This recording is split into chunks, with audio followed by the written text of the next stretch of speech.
आज कौन कौन सी खबरें रहने वाली हैं, सबसे पहले आपको इसके बारे में बताते हैं। स्टोरी नंबर 1 की चर्चा सबसे पहले, जो खबर आज हम आपको सबसे पहले दिखाने वाले हैं, बलूचिस्तान में मुनीर की फौज बार बार पिट रही है। मुनीर के खिलाफ वहां के लोगों में जो आक्रोश बढ़ रहा, उसे दबाने को लेकर पाकिस्तान का फर्जी फील्ड मार्शल मुल्ला मुनीर अब जुल्म की हदों को भी पार कर सकता है। पूरी डिटेल आपको बताऊंगा आज संकल्प की पहली खबर में। अब संकल्प की दूसरी स्टोरी की बातचीत मैं करता हूं। संकल्प की दूसरी स्टोरी में अमेरिका और ईरान के बीच युद्ध रोकने की कोशिशों में जुटे पाकिस्तान की बातचीत होगी, जिसके हाथ अब सिर्फ निराशा है। उल्टे इस युद्ध में खुद फंस गया है। ईरान की नई कूटनीतिक चालों और यमन के हूती विद्रोहियों ने पाकिस्तान को ऐसी मुसीबत में डाल दिया है कि अब उसकी हालत आगे कुआं पीछे खाई वाली हो गई है। आपको बताऊंगा इसके बारे में आज संकल्प की दूसरी स्टोरी। अब संकल्प की आज की तीसरी स्टोरी की चर्चा में करता हूं। संकल्प की आज की तीसरी स्टोरी में माफियाओं के परिवार के खिलाफ यूपी की योगी सरकार के एक्शन की बात होगी। माफिया अतीक अहमद और उसके करीबियों की करीब 345 करोड़ की अवैध संपत्ति जब्त कर ली गई है। इसके बारे में आज आपको बताऊंगा संकल्प के आखिर में, लेकिन सबसे पहले मुनीर की धमकी या उसकी उल्टी गिनती शुरू। इतिहास इस बात का गवाह है कि डरी सहमी सत्ताएं विरोध की हर आवाज को सबसे पहले कुचलना चाहती। इसकी ताजा मिसाल पाकिस्तान है, जहां बलूचिस्तान में मुनीर के दमन के खिलाफ बगावत की आवाज बुलंद है, जिससे मुनीर की रातों की नींद और दिन का सुकून छिन चुका है।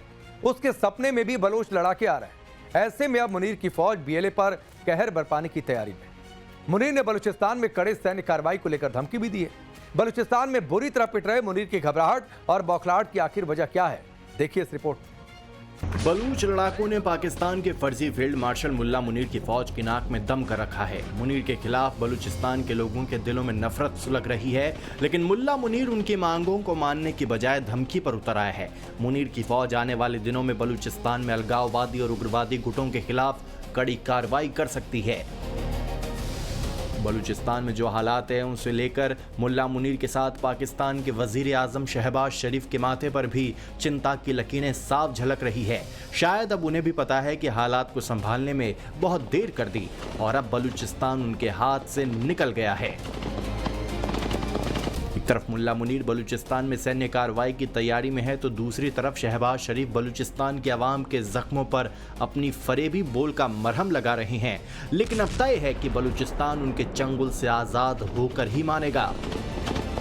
दरअसल मुनीर की आर्मी लीडरशिप अब अपनी रणनीतिक नाकामी को छिपाने के लिए अलग अलग नैरेटिव तैयार करती रहती है, लेकिन अब पाकिस्तान का एक वर्ग ही अपने हुक्मरानों की पोल खोल रहा है और बलूचिस्तान में चलाए जा रहे ऑपरेशन शाबान को झूठा और प्रोपेगेंडा बता रही है।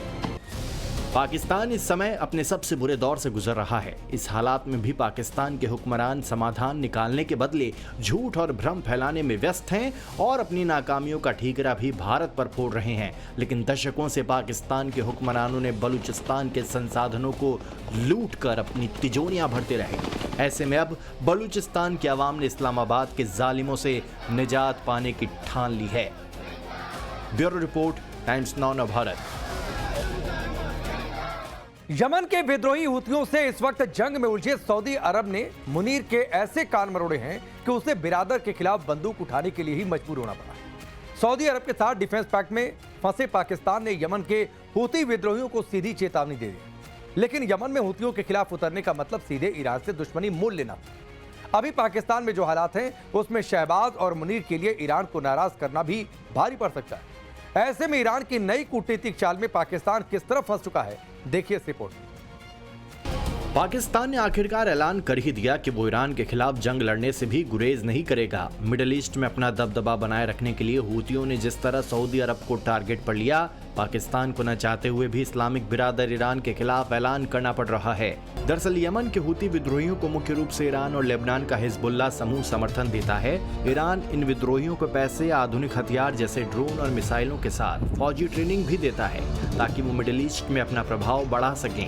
अमेरिका को यही खटकता है क्योंकि इस रीजन में पकड़ बनाए रखने के लिए अमेरिका ने भी खाड़ी देशों में अपने सैनिक अड्डे बना रखे हैं।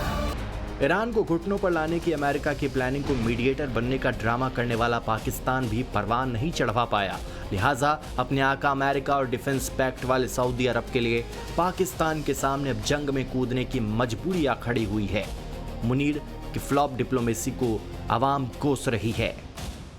जिस ईरान को पाकिस्तान अपना इस्लामिक बिरादर कहता है, डॉलर्स के लालच में उसी पर अटैक के लिए तैयारी कर रहा है। पाकिस्तानी अवाम इसी वजह से पाकिस्तानी नेता और फौज से नाराज है।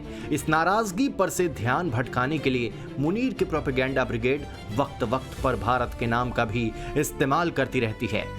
दरअसल ईरान के पास इस जंग में अब खोने के लिए कुछ नहीं बचा है, लेकिन ईरान को बैकअप देकर अमेरिका विरोधी ताकतें उसे अपने मोहरे के तौर पर भी इस्तेमाल कर सकती हैं।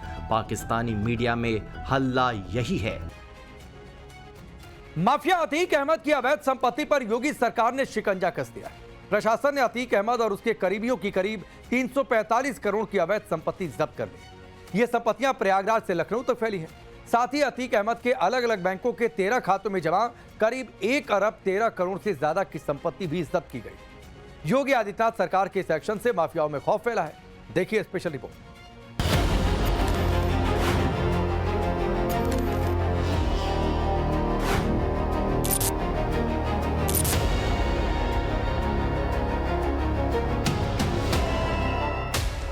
ये लोग माफिया के सामने नाक रगड़ने वाले लोग थे।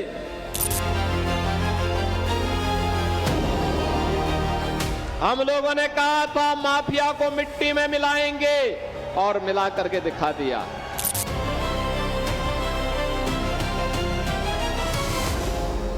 जो कहा वो करके दिखाया, जो संकल्प लिया उसे सिद्धि तक पहुंचाया। यूपी में अब नो दंगा, हर तरफ सिर्फ चंगा।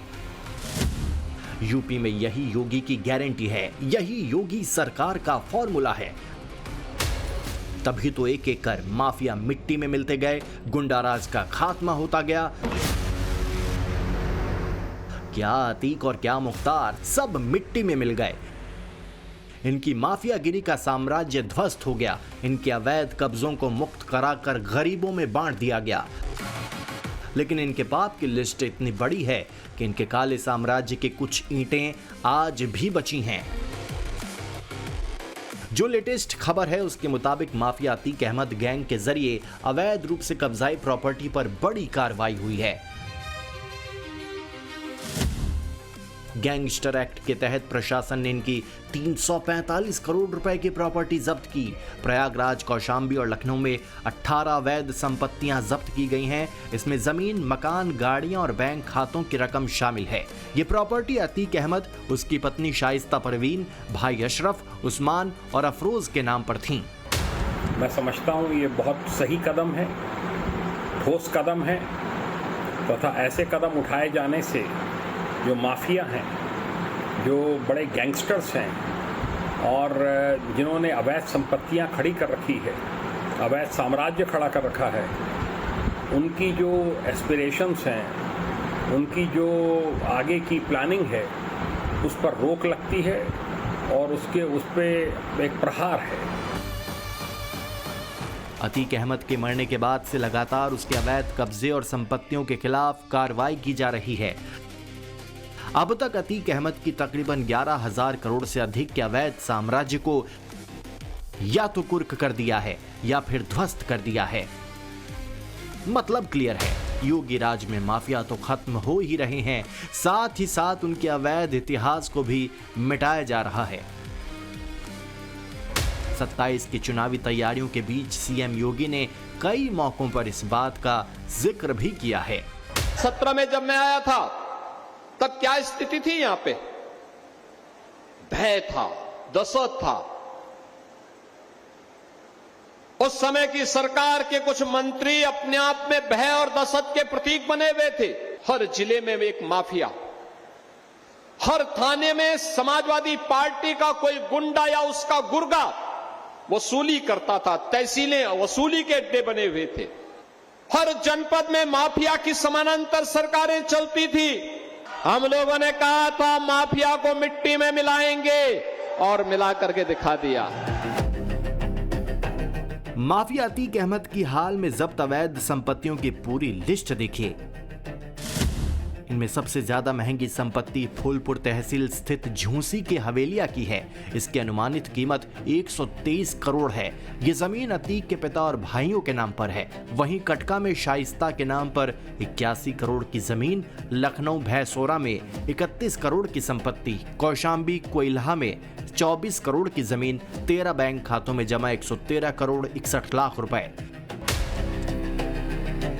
जब्ती की कार्रवाई के दौरान संपत्तियों की निगरानी के लिए बाकायदा अधिकारी तैनात किए गए हैं। माफियाओं के खिलाफ योगी सरकार का चाबुक लगातार चल रहा है। प्रयागराज में अतीक, अशरफ और शाइस्ता की जो अवैध संपत्तियां थी उन पर योगी सरकार लगातार कार्रवाई कर रही है। 345 करोड़ की संपत्तियां जब्त की गई हैं, जिसमें लखनऊ, कौशाम्बी और प्रयागराज की संपत्ति शामिल है। 123 करोड़ की प्रॉपर्टी झूसी इलाके में थी। 23 करोड़ की एक प्रॉपर्टी लखनऊ के भैंसोरा में थी, वो जब्त की गई है। इसके अलावा 13 अलग अलग बैंक खातों से लगभग 130 करोड़ की रकम भी जब्त की गई है। 15 अप्रैल 2023 यही वो तारीख थी जब प्रयागराज में कॉलविन अस्पताल के बाहर माफिया अतीक और उसके भाई अशरफ को पुलिस हिरासत और मीडिया के कैमरों के सामने 3 हमलावरों ने गोलियों से भून दिया। उस वक्त ऐसा लगा था कि अतीक के अंत के साथ उसके साम्राज्य का भी खात्मा हो गया, लेकिन 3 साल से ज्यादा बीत जाने के बाद भी अतीक का गैंग पूरी तरह खत्म नहीं हुआ है। सवाल है कि अतीक और अशरफ दोनों खत्म हो चुके हैं, तो फिर उसके साम्राज्य को टेक ओवर किसने किया? आखिर कौन है जो अतीक के जाने के बाद उसकी अवैध संपत्तियों का केयर टेकर बना हुआ है? क्या अतीक की फरार बीवी शाइस्ता परवीन पर्दे के पीछे से पूरा खेल खेल रही है? आखिर कौन है जो 3 साल बाद भी अतीक की बेनामी संपत्तियों का पूरा हिसाब किताब रख रहा है? हालांकि योगी सरकार का मैसेज लाउड एंड क्लियर है, पहले माफिया को मिट्टी में मिलाएंगे, फिर उसके साम्राज्य को भी। मैंने कहा था कि गरीबों की जमीनों पर, सार्वजनिक जमीनों पर, व्यापारियों की संपत्तियों पर अगर किसी माफिया ने कब्जा किया है, अगले 24 घंटे के अंदर खाली कर दें, और नहीं खाली करेंगे तो हमें खाली करवाना आता है। बहनों और भाइयों, आपने देखा होगा 64,000 एकड़ लैंड हम लोगों के सामने ये समाजवादी पार्टी से जुड़े हुए, प्रत्यक्ष और अप्रत्यक्ष रूप से जुड़े हुए इन गुंडा और माफियाओं के कब्जे से खाली हुई थी। अतीक की बीवी शाइस्ता परवीन फरवरी 2023 से फरार है। यूपी पुलिस ने उस पर 50,000 रुपए का इनाम घोषित किया हुआ है, लेकिन शाइस्ता अभी तक पुलिस के हत्थे नहीं चढ़ी है। बुर्के की आड़ में छिपकर शाइस्ता अपने मददगार, जिसमें गुड्डू मुस्लिम और अन्य शूटर शामिल है, उनकी मदद से लगातार लोकेशन बदलकर पुलिस को चकमा दे रही है। पुलिस के साथ साथ एसटीएफ की जांच में उसकी लोकेशन कभी दिल्ली, तो कभी कौशाम्बी, तो कभी प्रयागराज के कछारी इलाकों से लेकर उड़ीसा और पश्चिम बंगाल तक की मिली, लेकिन पुलिस के हाथ अब तक खाली हैं। इस अबूझ पहेली के पीछे इस बात की आशंका तेज हो रही है कि कहीं शाइस्ता ही अतीक की सल्तनत को जिंदा रखने की कोशिश तो नहीं कर रही है। दूसरी तरफ प्रशासन अतीक के हर अनसुलझे राज को डिकोड करने में जुटा है।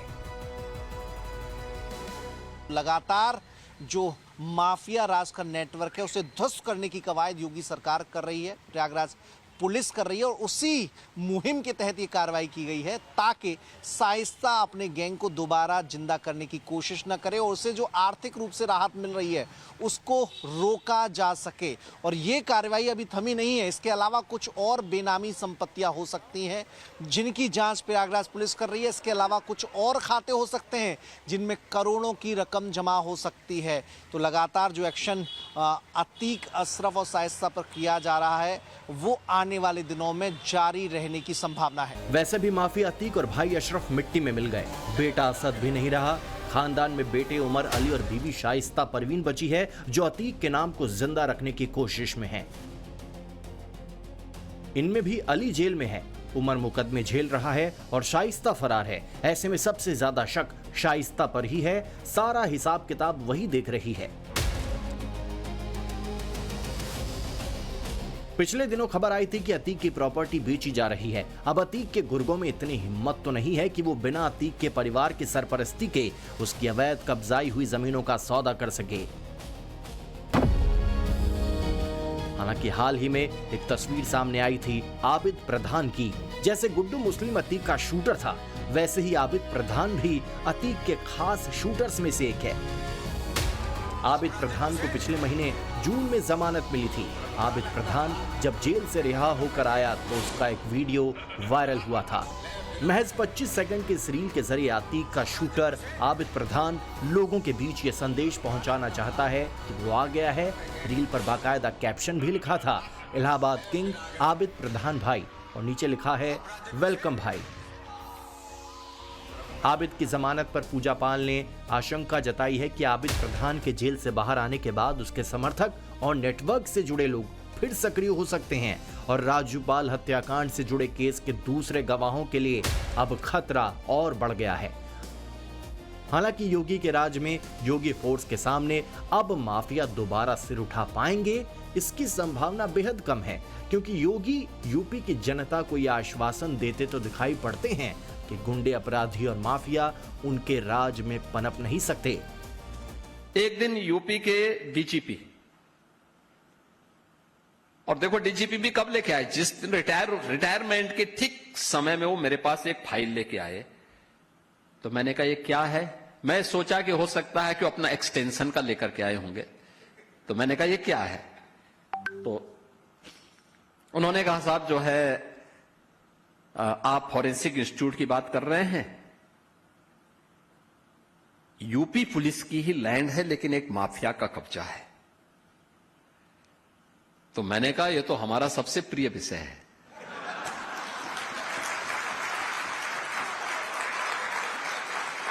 तो वो हंसे, उन्होंने कहा क्या मतलब। मैंने कहा बस मुझे दे दीजिए, मैं इसको ठीक करवा देता हूं भी। और योगी सिर्फ कहते नहीं हैं, उन्होंने करके भी दिखाया है।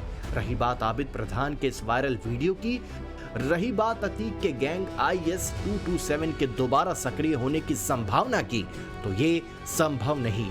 अतीक, अशरफ और असद जैसे सूरमा तो मिट्टी में मिला दिए गए, तो फिर आबिद प्रधान जैसे शूटर की क्या ही बिसात। प्रयागराज से विनय रघुवंशी के साथ bureau report, times now Bharat.